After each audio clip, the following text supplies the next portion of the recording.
If you've ever blamed the planet for your choices, this is for you. Because there's a trap that turns astrology into nonsense fast. Not because the sky is wrong, because the way you use it can be wrong. And this old system draws a hard line. Some astrology is useful. Some astrology is idle. Some astrology is dangerous. Here's the difference. Most people think the danger is believing too much. No, the real danger is outsourcing your will. You don't notice it at first. It starts as a small relief. You read a chart. You feel a tension in your life. And the mind whispers, "Good, it's not me. It's Mars." Or, "That's why I did it, Saturn." In that moment, astrology stops being a language of influence. It becomes a legal excuse. And the moment it becomes an excuse, your inner work collapses. Because the whole engine of this tradition is simple. An active principle shapes a passive situation. Your state leads, the world responds. Astrology can support that, or it can sabotage it. So what does this system accept? It accepts influence. It accepts that the heavens move patterns through nature, that timing matters, that temperaments exist, that certain configurations correlate with certain pressures in life. But it refuses something very specific. Pointless speculation about planetary inclinations when it turns into obsessive, question-driven divination. The kind that treats the sky like a yes-no machine. Should I text her? Is he lying? Will I get the job? Is tomorrow cursed? Tell me exactly what will happen. That's the trap. Because now astrology isn't reading influence. It's trying to replace perception. It's trying to replace judgment. It's trying to replace responsibility. And the system calls that out as idle.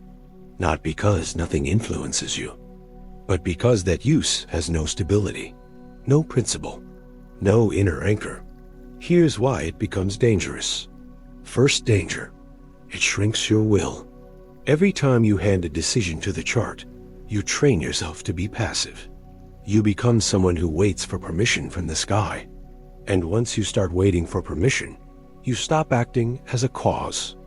You stop being the active part of the circuit. Second danger, it turns influence into fate. This system makes a distinction most people ignore. Influence is not compulsion. A pressure can exist without forcing an outcome. A current can be strong without owning your hands. If you treat influence like a verdict, you create fatalism. And fatalism produces one thing every time: lazy thinking. You stop asking, "What in me is choosing this?" And you start saying, "It's written." Third danger, it corrupts the symbol. Planets in this tradition are not excuses. They are intelligences. They describe qualities. They describe modes of motion.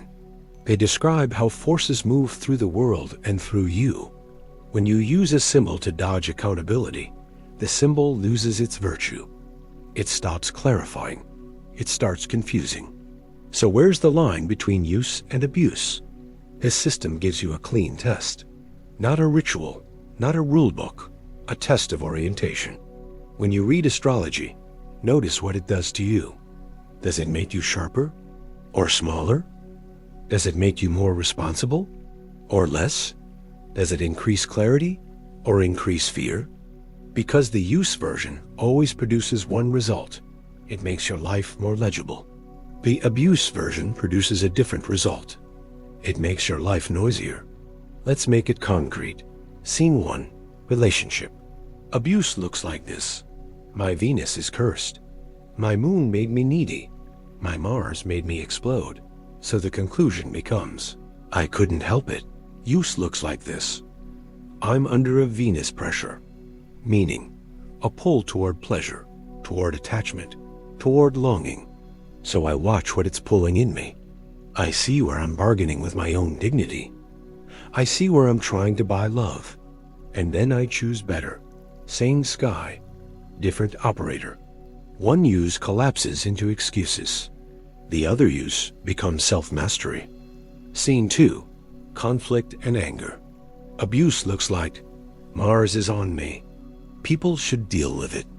so you become proud of your own lack of control. Use looks like Mars is hot right now, meaning energy is available, courage is available, conflict is available, so you decide where it goes, into discipline, into clean boundaries, into hard work, into saying the truth without cruelty. Same current, different steering. Scene 3, the obsession loop. Abuse is the constant checking, the constant forecasting, the constant scanning for bad days. You wake up and look for permission. You hesitate, you spiral, you lose hours to interpretation, and slowly your mind stops living in reality. It lives in anticipated outcomes. Use is the opposite. Use treats astrology like weather. If the wind is harsh, you don't panic. You adjust the sail. You don't blame the wind for your steering. You don't ask the wind to choose your destination. You respect influence. You don't worship it.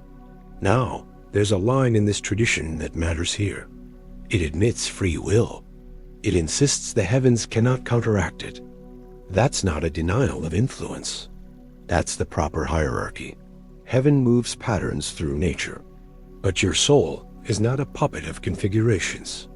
And here's the most important implication. If astrology makes you weaker, you're abusing it. If astrology makes you clearer, you're using it. That's the whole thing. Because the goal is not prediction. The goal is alignment. Not what will happen to me, but what is moving through me and what will I do with it? When you ask it that way, astrology becomes a tool of power.